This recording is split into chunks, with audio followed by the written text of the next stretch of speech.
Hello and welcome to the Film Pulse podcast. This is episode number 330. My name is Adam Patterson. With me today we got Kevin Rakestraw. Hey, Kevin. Hey, what's up? Not a whole lot. Just enjoying our big World Cup win today. That's right. Very exciting.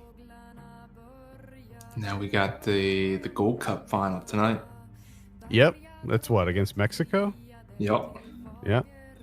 That's pretty exciting too. Not as exciting as the World Cup. No. To be honest with you, but No, definitely not. Very exciting stuff. I enjoyed myself watching this. Yes, it's good stuff. Is that what we're reviewing? Reviewing 2019 World Cup. No, we're not going to be doing that this week. This is a movie show. Gotcha. We will be reviewing Ari Aster's Midsommar this week. We'll also be talking about something we're watching on the watch list and going over this week's new releases in theaters, VOD, and Blu-ray. Thank you so much for joining us today. Remember, you can review us on iTunes. That would be much appreciated. I have no housekeeping this week. Nice. We're going to try to get Ryan. We're going to wrangle Ryan, try to get him. It's going to be a lot easier now that the soccer after today. Because today you had Women's World Cup final, and then you had the Copa America final at 4, and then the Gold Cup final at 9 o'clock tonight. So Ryan is he's locked in for soccer all day. And hopefully after today, we'll get him back. Yeah. With that, I think we can jump into our review. We're talking about Midsommar. As I said, this is written and directed by Ari Aster. I have a synopsis here. A couple travels to Sweden to visit a rural hometown's fabled midsummer festival. What begins as an idyllic retreat quickly devolves into an increasingly violent and bizarre competition at the hands of a pagan cult. I have a review for this up on the site, so we'll start with you, Kevin. What did you think of Midsommar? Now, before I let you start answering, let's try to keep at least the beginning part spoiler free. If we do need to go into spoilers, we'll give a warning, and then we'll probably tack it on at the end of the show.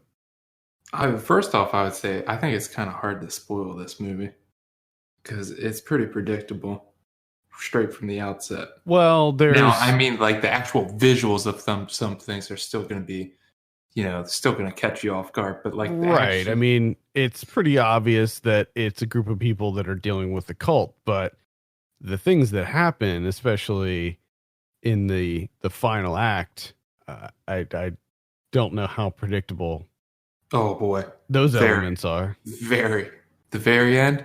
No, I'm talking about as far if you haven't seen the movie. I mean, obviously, they allude to what is going to happen in the movie itself.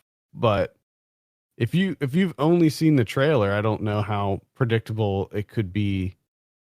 Well, yeah, I guess that should come back to.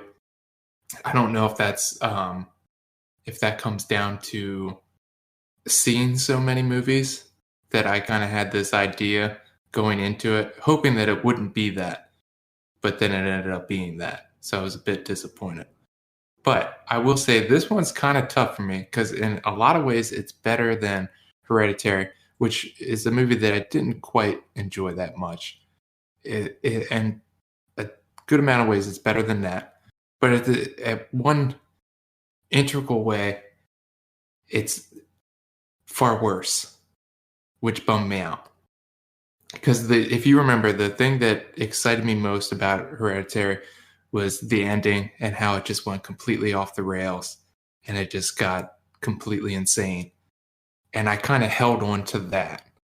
Like that was my shining light. I was like, oh, if he can develop that would be great. Like if you could make a movie with that kind of energy pulsing throughout, now we're talking. But Midsommar doesn't have that anywhere, which I found disappointing. Well, it's structured in a similar way to Hereditary, right? Where it is a very slow build up with these kind of accents here and there of shocking moments, and then there's a big like denouement at the end, right? Where that's when it gets crazy. It's similar to Hereditary in that regard. And it's also similar to Hereditary in the theming of this. You know, it's a movie about grief and loss. But the one added element of this one is that it's very heavily focused on the ending of a relationship as well. Yeah. Yeah. It's just it didn't have that insanity that I was hoping for. It's Midsommar, the culminating event that we were building up to was, I found very, very tame. And it was kind of a bummer. Gotta say. It's a little bit of a bummer. I don't know if I found it to be tame per se, but it wasn't like completely batshit. Yes.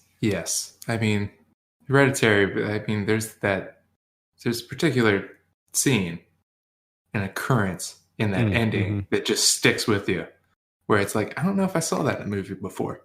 Where here with Midsommar, you're like, yeah, I've seen this a lot of times before. For me, the most shocking moment of Midsommar didn't happen at the end. It was something that happened the first day of the festival. Yeah. Or was it the second day? Was it the I think that was the day they kicked it. That was like the first official day. Okay. Yeah, you might be right. So like the day that they arrived was just them like preparing, and then the next day was like the first official day. That was to me that was the most shocking thing, and because it was something that like you totally knew that was going to happen, but yes, it still managed to like shock me when it did happen. And I think that mostly comes down to his insistence on showing that just, you know, in a still camera. Yeah. It doesn't go, you just see it all. Yeah. Which I think he relies a bit too much on that for shock. I suspected you were going to have a problem with that because I remember you also had a problem with that in Hereditary, where he forces you to confront, you know, the horrible things that are happening on screen. Yeah. I don't necessarily have a problem with that. I mean, it's not a huge problem for me. I just think it's a tiny bit of a crutch for him. At least that's the way I see it. Now, what I will say, because I don't want to be completely negative here, because this is one of those movies that's kind of difficult for me because it's kind of like right down the middle, where a lot of the technical aspects of this movie I think are incredible. Like the production design, the art team behind this movie. I mean, are you kidding me? Like the work that they put into this is just incredible. Yeah, it's a gorgeous, gorgeous film. I mean, like the architecture, the costuming, the sets. I mean, like everything is just, I mean, immaculate.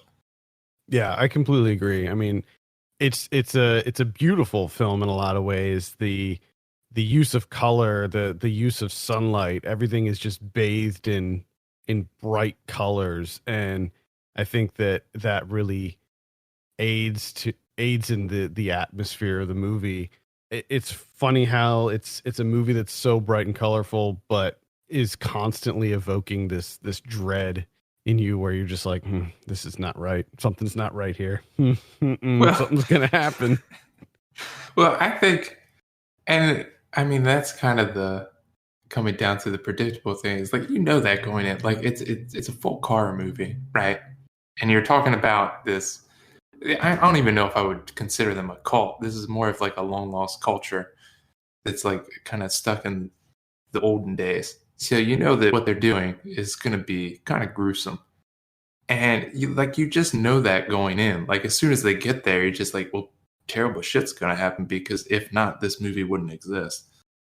And I think the thing that kind of disappointed me is that it's a lot of the same things that you see in other folk horror movies, where there's this, you know, it's a midsummer festival, so it's all about the crops, and you got to do certain things to make sure those crops grow.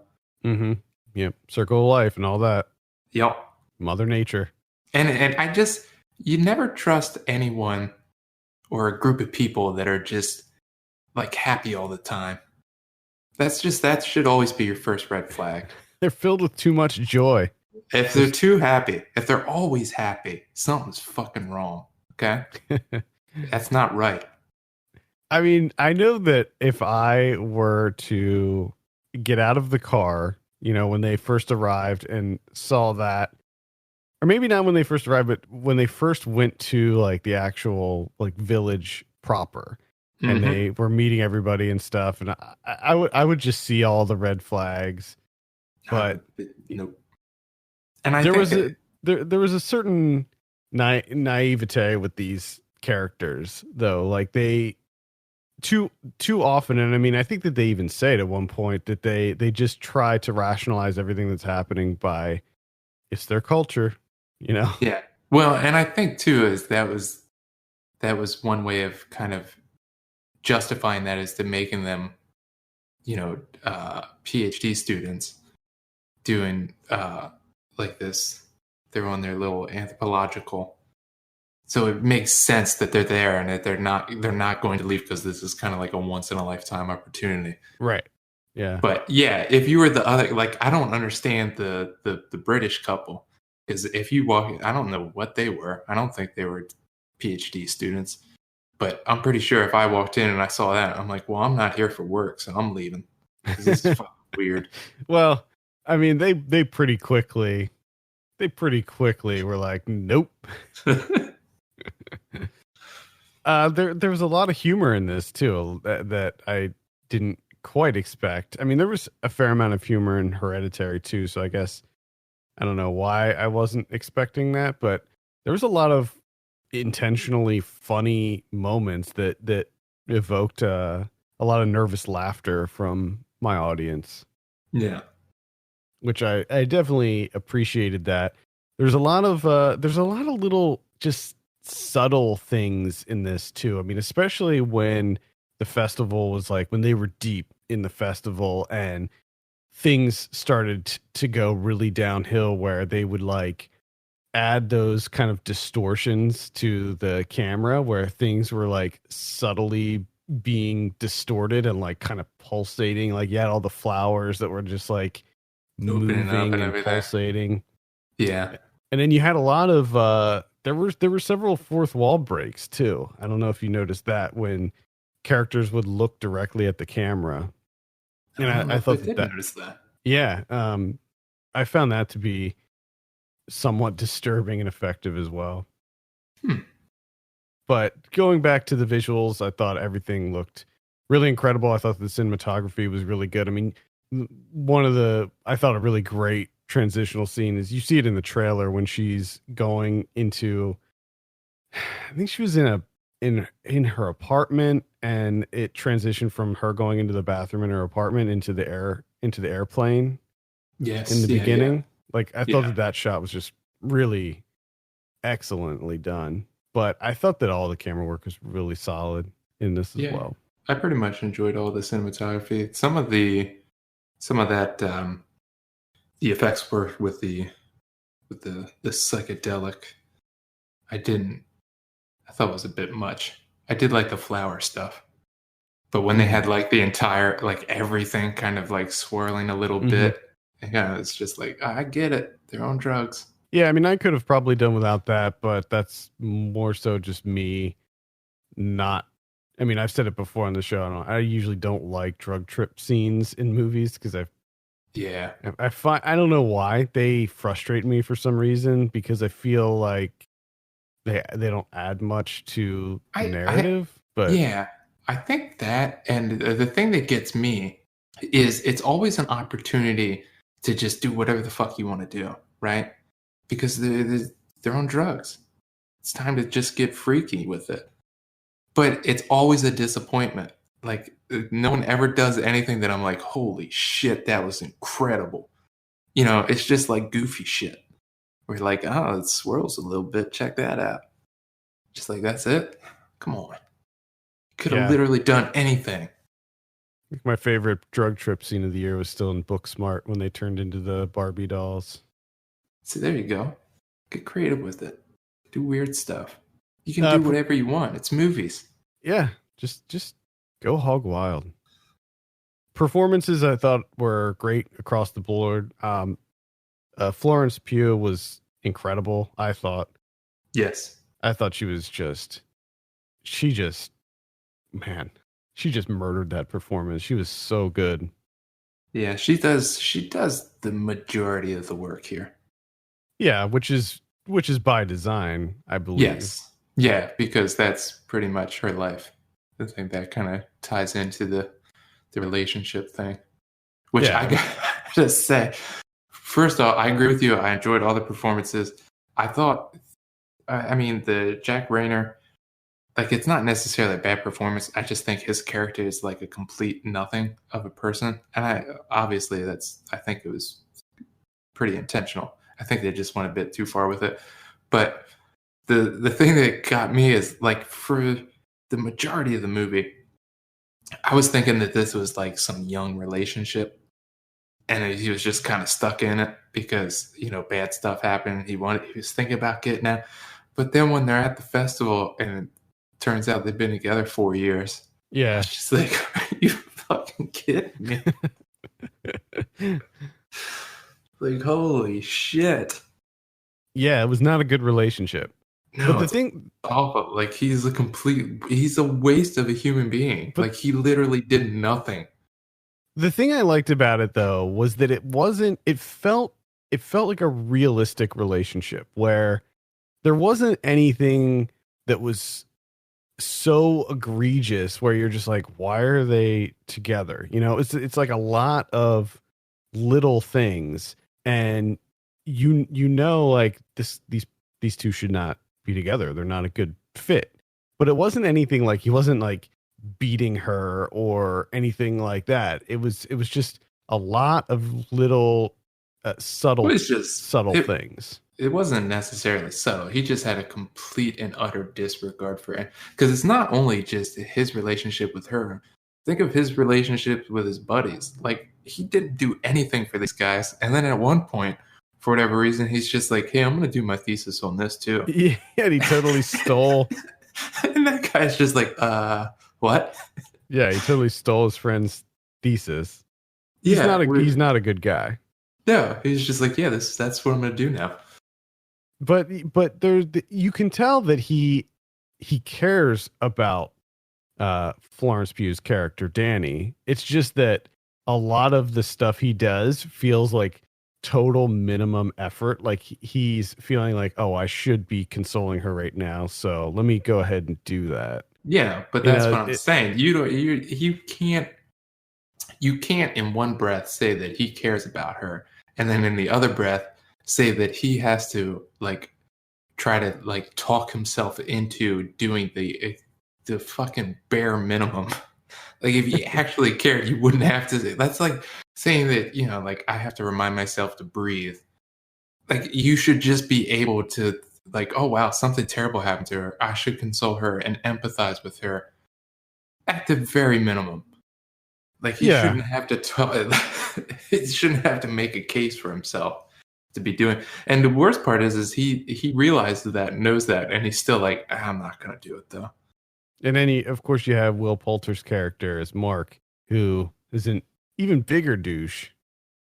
Also, I believe by design. Yes. He's sort of the comic relief of the group.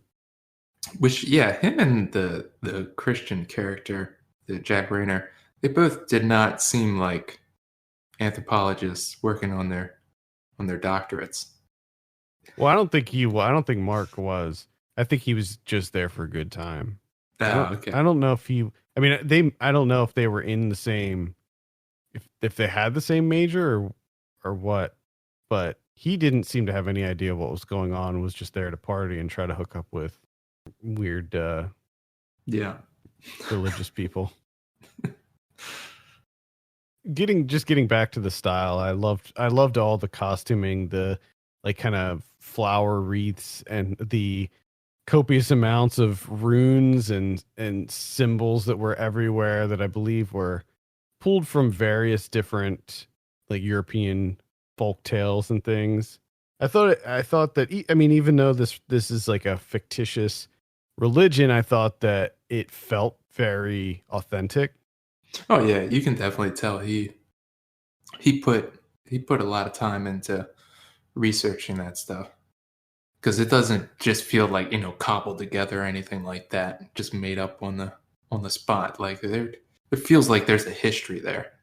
Any other non-spoiler? Do you want to discuss any spoilers? Just one, I think, just because I'm curious to see what your thoughts are. Okay, so let's go ahead and give this a score now, and then we'll do a spoiler discussion and put it at the end of the show. So I gave Midsommar, I believe, an 8 out of 10. Watch out. I was very taken with this movie. This is a movie that, like, it just stuck with me like long after I saw it. I just 8.5 actually. I gave it an 8.5. Oh, yeah. Are you sticking with the 8.5? Yeah. This is a movie that I can't wait to see this again. It has a pretty long runtime, but I did not feel the runtime at all. I did. Felt it. I wasn't bothered by it at all. I felt it in my bones. It fucked my back up. I predicted that you weren't going to be as high on this as I was. I think it also comes down now to just like a comfort level, because like theater seats just fuck up my back. So I think that gets introduced at about like an hour and 45 minutes, right? Or so. Like I start feeling in my back, like, God damn it. And now I'm kind of like, I'm wanting you to end your movie. So I'm kind of hoping for it to be over, and he just keeps going. So it might not, I mean, it's not entirely his fault. It's mostly my back just starting to make, kind of makes me a little pissy. Oh, man. Because then I start nitpicking everything, because I'm like, this doesn't need to be here. You could have cut that shit out of there. That's 6 minutes gone. All right. What are you going to give Midsommar out of 10? I'm going to give it 6.5. And I got to say, because I think I touched on it a little bit, but the flower work in this movie, oh, man. Yeah. I kind of suspected you were going to like the flower work. Oh, I'm a flower guy. You know me. Lots of really great floral arrangements in this. Oh, my God. It's incredible. So good. All right. That's what I'm saying. Everyone that did the art and the production, all that shit, incredible work. That is Midsommar. Stay tuned to the end of the show for a quick spoiler discussion. All right, let's talk about someone we've been watching on the watch list. I've been seeing a lot of stuff. So if you go to the website right now, we're covering the New York Asian Film Festival. We have Japan Cuts that's starting very shortly, and then I'll also be covering Montreal's Fantasia Fest this year, and that starts next weekend, I believe. So lots and lots of things that are going to be hitting the website very soon. We'll start with a Blu-ray release. This came out last week. This is called FM. It came out in 1978. It's directed by John A. Alonzo. This is a really interesting one. I never even heard of this movie before I got wind that Arrow was putting it out on Blu-ray.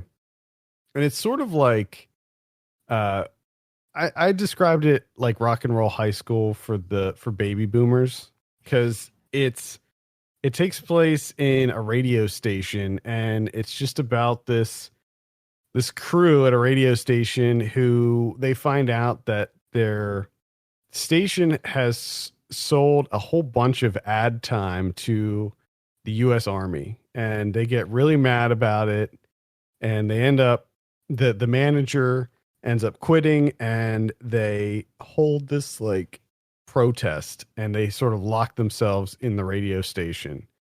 And that's basically the movie. It's more so focused on sort of the day-to-day life and how this station functions. And it's a wacky station. They're a wacky bunch. It's just a cast of characters. Yeah.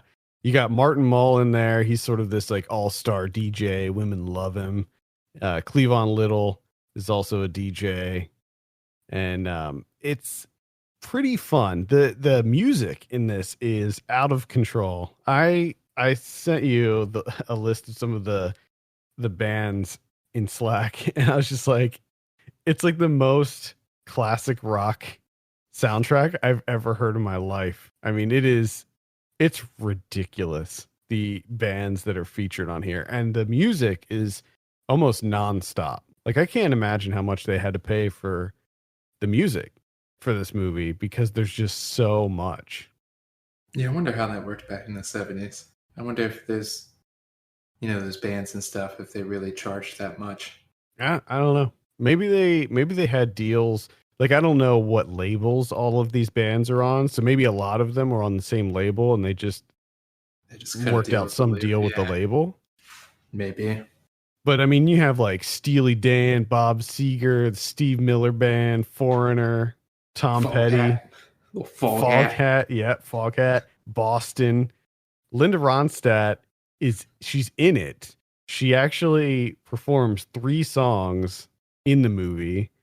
Jimmy Buffett is in it. He performs a song in the movie. Oh God! Tom Petty's in the movie, but he doesn't perform. But they do play his music. It sounds like a nightmare for me. It sounds like a personal nightmare to me. Yeah, I mean, to be like, I don't like any of this music for the most part. For the most part, I hate all of the music in it. But at the same time, I thought it was really impressive, and I had fun with the movie. I thought it was a good time.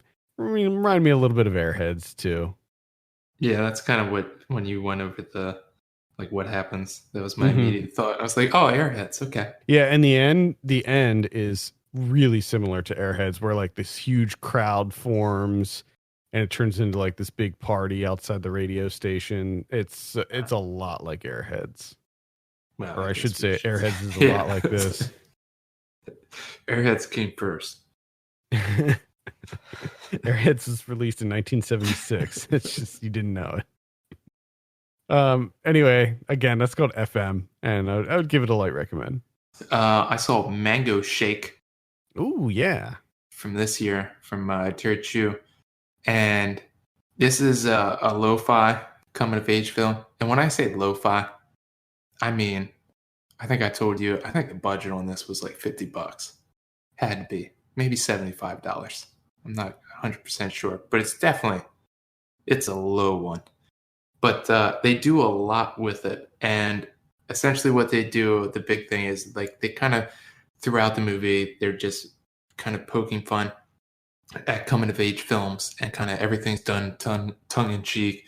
There's a lot of pontificating. There's a lot of existential angst. There's a lot of voiceover, that kind of stuff. But it's routinely delivered and presented in perhaps the silliest of ways. Like, a lot of times people are just using ridiculous voices.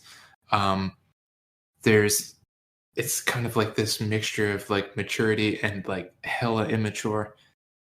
And there's like plenty of them screwing up their lines, just breaking character and laughing, and a lot of that stuff. And it really, all it is it takes place over the course of one summer.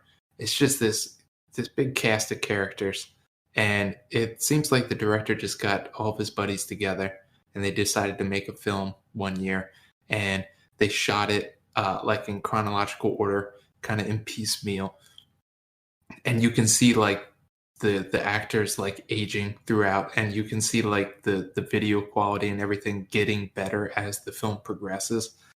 And like, for whatever reason, for me, it worked, because there's just this certain charm to it, and it was so ridiculous, but there's also a lot of creativity to it. A lot of the stuff they do, like the main plot point, and where the title comes from, is these two guys have a cart that sells mango shakes. That's all they do, and it's the shittiest cart you've ever seen. And they sell mango shakes, and the one guy gets kind of upset and leaves, and then comes back with his own food cart that sells noodles, and he sets up straight across from him the mango shake, and then that's it. And it's just these all these people just doing their thing. And it's tough because if you're like 100% looking at this in terms of like most films, you'd be like, well, it's bad, like the quality is really bad. But at the same time, there's just this DIY sensibility to it that just, it won me over. So I definitely recommend it. Yeah, this one's been on my radar. I just haven't had a chance to give it a look yet. And who knows what the release is going to be like for this. I would imagine maybe it'll pop up on Vimeo at some point. You might like it because a lot of it, I mean, the overall thing is it feels a lot like Slacker, even though I've only seen like 9 minutes of Slacker. But in this case, I didn't turn it off. And they actually do like a Boyhood, like they do reenact a lot of stuff from coming of age films. You'll see it pop up. So it has a definite Linklater feel to it. Yeah, I was kind of getting that vibe from the trailer. So yeah, I'll have to give this a look as soon as I have some time. That's Mangoshake. I saw Trespassers. This is directed by Orson Oblowitz. This is coming out this week on VOD and in theaters. Previously titled Hell is Where the Home Is. All right. Which makes no sense because the central cast of characters are not at home. They are, in fact, staying at like an Airbnb out in the desert. So it wasn't their home to begin with. Was it hell at least? Yeah, I guess it was hell. Okay. So basically, this is about a group of two couples, both having some relationship issues. They go to this house for like a weekend getaway, do lots of drugs, drink, have sex with each other, and a woman comes to their door and says she needs to use the phone. She's a neighbor. Her car broke down. Played by Fairuza Balk, actually.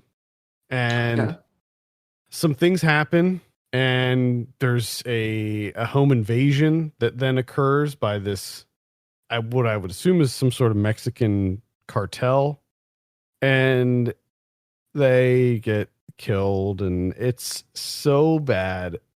I can't even remotely recommend this movie. It feels xenophobic in a lot of ways. It is not unique or clever or fun. The characters, the four main characters, are so unlikable that you just want them to die so the movie can be over and you don't have to deal with it anymore. I mean, these characters are just awful. And there's nothing about this movie that is even remotely entertaining or thought-provoking. It's a nothing of a movie. It's poorly scripted, poorly acted. Maybe some of the like gore effects and stuff are decent. Like those are decently done, but the motivations of the people who are breaking into the home, it's just so surface level. Like they're trying to get some photos out of the house, and it's just like, what?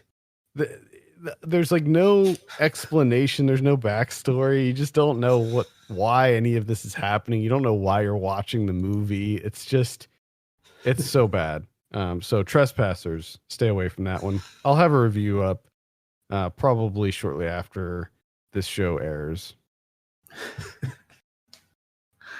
I watched Sarah Plays a Werewolf. This is currently on Mubi. This is directed by Katharina Weiss, and this was a surprise. I was kind of surprised by this one. Lorraine Balthazar, who plays the main character Sarah, she does an incredible job. I mean, you could watch it just for her performance, but you also have the cinematography and the score work wonderfully in terms of creating this atmosphere that kind of borders on horror, It kind of hints at horror here and there, but it never really goes that route. It's more so just kind of takes up residence in this like this suffering of her kind of dealing with this trauma in her life that she's doesn't really have anyone to talk to. Like she's not able to connect with people in her life or even her family. And it's kind of comes down to also she's in this like theater group where so a lot of it comes into play in terms of performances where she performs for different people in different aspects of her life, and she ends up working with another student there, and the thing that they're working on kind of gets woven into the story itself. So there's this kind of maneuvering seamlessly through fantasy and reality. But the interesting thing when it does that is it never, because I think with a lot of other filmmakers, you would expect it to go into this route of like, oh, maybe she's mentally ill. Maybe she's losing her grip on reality. But this movie never does that. It never even posits that as a possibility. It kind of her like escaping into her own imagination to kind of get away from the real life stuff. So if you have a movie, I would definitely suggest that. Check it out. And that Sarah plays a werewolf. Correct. I saw Stuber. Yeah, this comes out on Friday. I was not into this. I mean, it's fine. Like it's a perfectly serviceable buddy cop style action comedy. It's directed by Michael Dowse. I will say that on a positive note, the chemistry between Kumail Nanjiani and Dave Bautista is incredible. Like just seeing the two of them bounce jokes off of each other and insults and things, I thought that it worked really well. Like the two of them just seem perfectly suited to play off of one another. And that was great. What wasn't so great was just the script overall. It was pretty bare bones, and I just didn't think a lot of it landed. I didn't find a lot of the comedy to land. There were certainly funny moments, but overall it plays out like a really standard action comedy. You have life lessons in there. You have everybody learning from everybody else, just teachable moments. One of the weird things about the movie is the level of violence in it. It's super violent at times, like gory violent, and it's played for laughs. But the thing is, it doesn't happen enough for it to be like something that you would expect and you're ready for. So when it does happen, you're just like, oh my God, like where'd that come from? That guy's face just got obliterated. So it feels a little tonally off.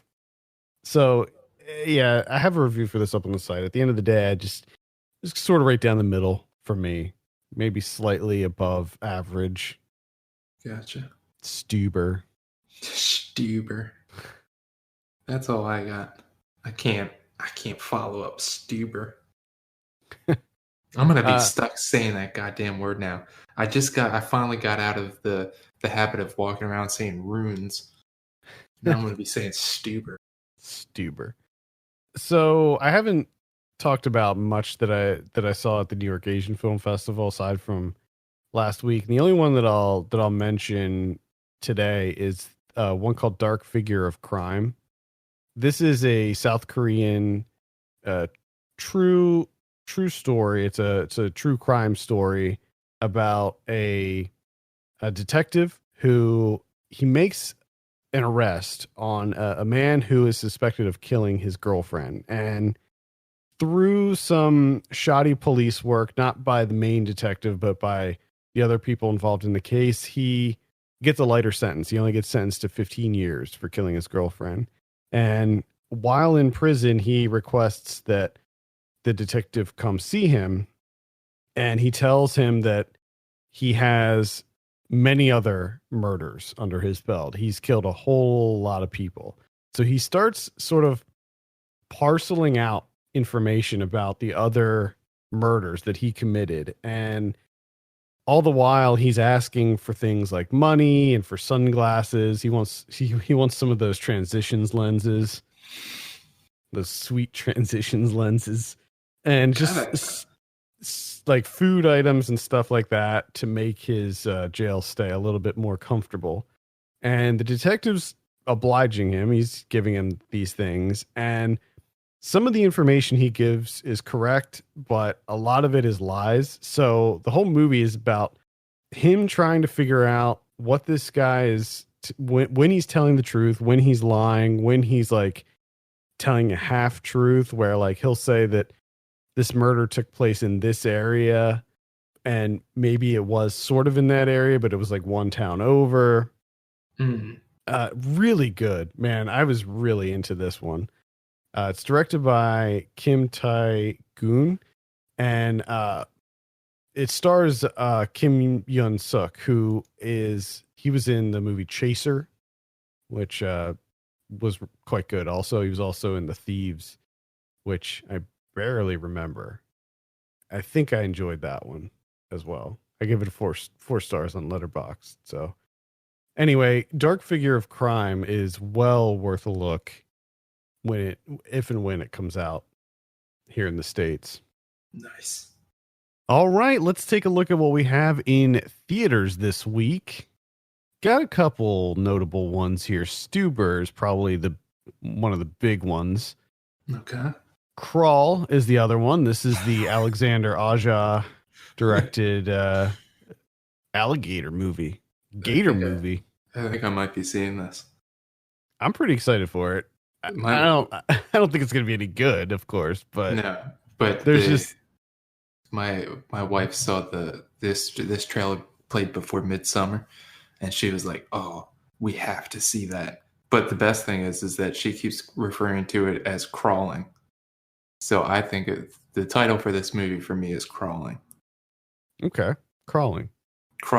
Anyway, we also have The Farewell. We have The Art of Self-Defense, Sort of Trust. That is the Lynn Shelton one. Looks pretty funny. Okay. With Mark Maron. Rojo. We have Super 30. Darlin.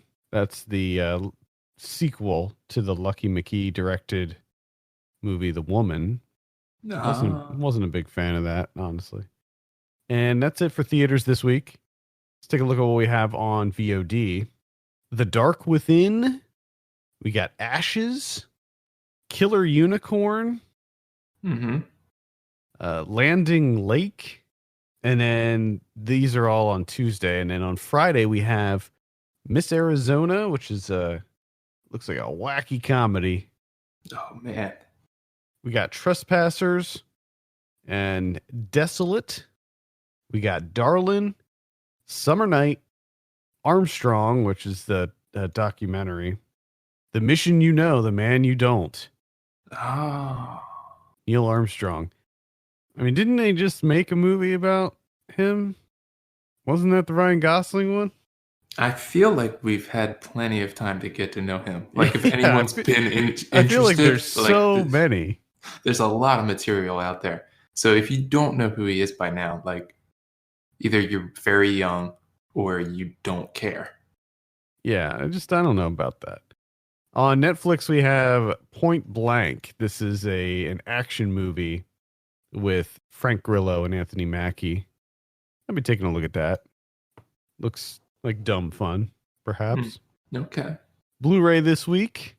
Let's see. We have Pet Sematary. This is the 2019 one coming out on Blu-ray. Still haven't seen that yet. Me either. I have to get around to it. I'm going to try to fit it in this week. I probably won't be able to. Wait a little bit. It'll probably be on Netflix. Yeah.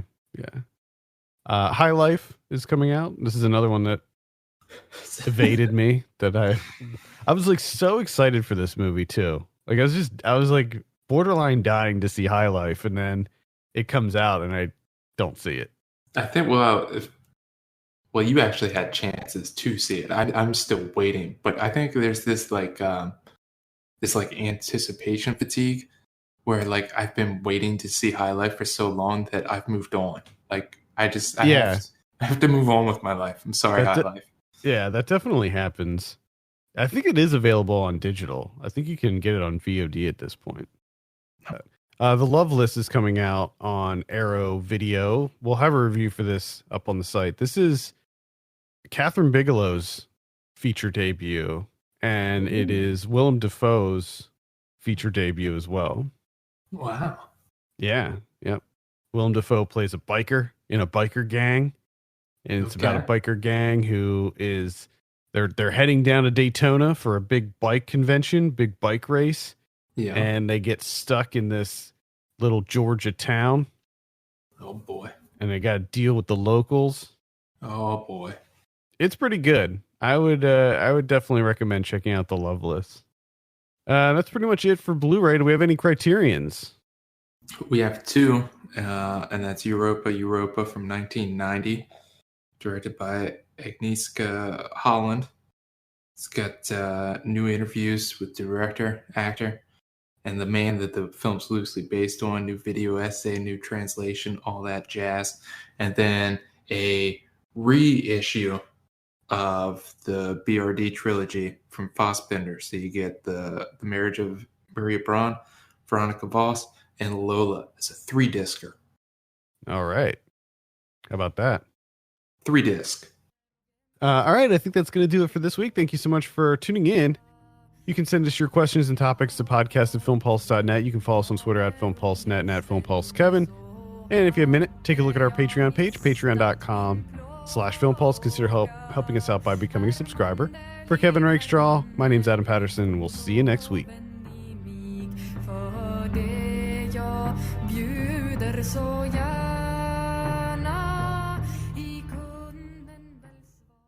All right. Midsommar spoilers. What was the thing that you wanted to discuss that was a spoiler? Her being the Maid Queen? Is that what? Yeah. Was that the title? Yeah. What are your thoughts on the Maid Queen? Because I feel like being the Maid Queen is not a good thing. It doesn't seem like a good thing. I thought like when they were showing the pictures of the past ones, I was like, oh, they're gonna kill the Maid Queen. They're gonna like sacrifice her or something. And it's probably not a good thing to be the Maid Queen. Now, I thought that it was inevitable, right? Like as soon as you knew that the Maid Queen was a thing, like you knew that she was gonna be that, because I mean that's her like taking charge, right? That's her like taking charge of her life, taking charge of her relationship, and conquering this devastating loss that she has had, this like emptiness that she's been feeling. Yeah. So I knew that it was going to happen. I thought that the dress I guess it was a dress, the flower dress thing looked very odd to me, because it was so big, and it looked like she was just like sort of inside this pile of flowers. Yes. So like when she started moving around, like walking around in it, I was like, oh, it's like actually a dress. I thought it was just like, I thought they just buried her in a pile of flowers. It's like it's like an old Victorian dress with like is it a carriage? I think, where it would have like the big wireframe or whatever. Mm-hmm. So they had her in that, which I just like, that to me was the centerpiece of the movie. Because I thought the same thing. I was like, oh, she's just buried in flowers. That's bizarre. And then she starts moving around. I was like, oh shit, it's actually like a flower dress. That's incredible. But you have this whole wall of Maid Queens, right? But like no one there is kind of like, hey, I was the Maid Queen last year. Or right. That's what made me think that they were for sure going to kill them. And I think that's kind of like what he was going for, is kind of like this misdirect. But to me, because I read the Guide to the Runes from Jeveling, and there's that like new life rune. Because that was my first thought too, when it was like the Maid Queen. I was like, oh, this is the bad thing. You don't want to be the Maid Queen. Yeah, I'm thinking of queens in terms of like all she's gonna do now is produce children. Right, that's what I thought too. Yeah, So I think that's what her new life is that she's now she's just going to be popping out babies. The thing that I don't understand, so they do this every 90 years, but how do they keep the balance? Do they just not worry about keeping the balance every other year? I think they do it every year. I think is what it comes down to. Because but those guys go to different places and say, "Oh, it happens every 90 years," and the people, the people that get invited are like, "Oh my god, this is a once in a lifetime opportunity." Oh, okay. I can't pass this shit up. I gotta go, and then they end up dying, and no one ever gets to find out. Okay, so they just keep doing. But I would imagine that someone at some point would stumble across them and be like, "What the fuck are these guys doing out here in the woods? We need to take a look at this shit." Especially when they burned down that whole thing. You would think like some sort of, parks they would department would be like, "Oh shit, the woods are on fire." And from what I can tell, the town that it takes place is not too far from Copenhagen. The where is it? Where does it take place? It's a village in a place called Hauslingland, which is that's like a real place in sort of the middle of Sweden. Yeah. So it's probably not that far. And they said it was 4 hours. It was a 4-hour drive from Copenhagen. Still, it's not like super remote. Yeah, that triangle building's putting a lot of smoke up in the air. And I mean, I guess they probably have a decent amount of cover since they're in that sort of valley and they're surrounded by mountains from the looks of it. Yeah.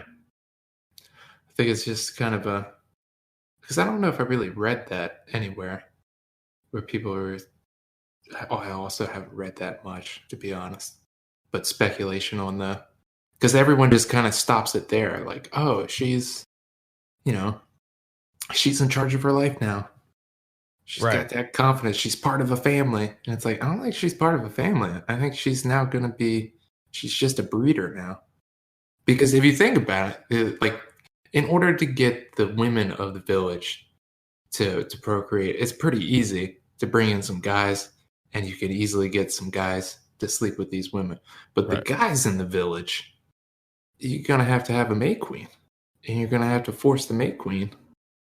Yeah, I mean, it's probably going to happen. It seems like it's very likely that's going to happen.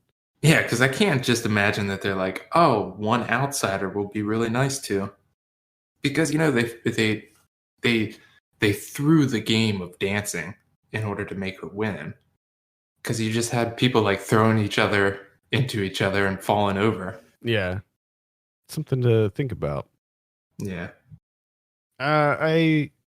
Just talking about the end, I thought it was, I mean, you knew that it was going to happen with the bear because you saw it in the little pictograph type thing or whatever it was called. So you knew something like that was going to happen. I still thought it was pretty crazy when it did happen. Mm-hmm. But just going back to what I thought was the most shocking moment was when the two people jumped off the cliff. Oh, yeah. That just, I mean, like my stomach dropped when that happened. Mm-hmm. I just was, and like I said, I knew it was going to happen, but it was in how it was. It was in how it was shot, and I mean, I knew something was going to happen from the dinner. Like when they brought them out, I'm like, oh, they're old. There's something's not right here with these two, and I suspected that they were going to be sacrificed in some way, but it was still a really shocking moment to see it on screen. Yeah. And the face mask scene I thought was pretty disturbing. The face mask. When he was wearing a skin. Yeah. When the guy was wearing Will Poulter's face. Yeah. That was a bit odd. That felt a little out of place. That felt like they were having a little bit of fun. I have a feeling that the elders probably would have frowned on that. Yeah, I'm not sure. A lot of this stuff, you're just like, oh man, like they got some really twisted traditions here. Like, how does this fit in with the festival? Like, skin mask wearing, and then like the guy that was hung like not upside down, but he was hung from like the hooks and had all the flowers. I mean, that fit with the theme a little bit more, I guess. Yeah, that one made a little more sense. Certainly, certainly a Wicker Man vibe. Oh yeah, and that's what I mean when I was saying, like, in terms of folk horror, like right off the bat, I'm like, well, people are gonna get sacrificed because of the crops and all that jazz. Yeah, but I don't know if that was. I think that Ari Aster probably knew that going into it. Like, I don't know if they were trying to keep it a secret. I mean, that's what I mean. You see the trailer, you know that shit's gonna go down. So I don't look at that as any kind of like negative. I just meant in terms of the ending, where, because once they introduced the triangle house and they're like, no one's allowed to go in there. I was like, oh, I hope they don't burn that at the end, because like I've seen that a lot. I've seen that in other movies, and then of course they're just kind of like filling it up with people, and then they light it on fire. It's like, oh, that's it. Like other movies have done that. Couldn't you sacrificed in a different way? Yeah, that's how they do it. You gotta burn it. Burn elaborate structures. Burn that beautiful A-frame. That was gorgeous. All that work. Why you paint it? Why putting all those fumes in the air? It was probably some kind of organic based paint. Made out of dandelions. Yeah, there you go. Dandelion paint.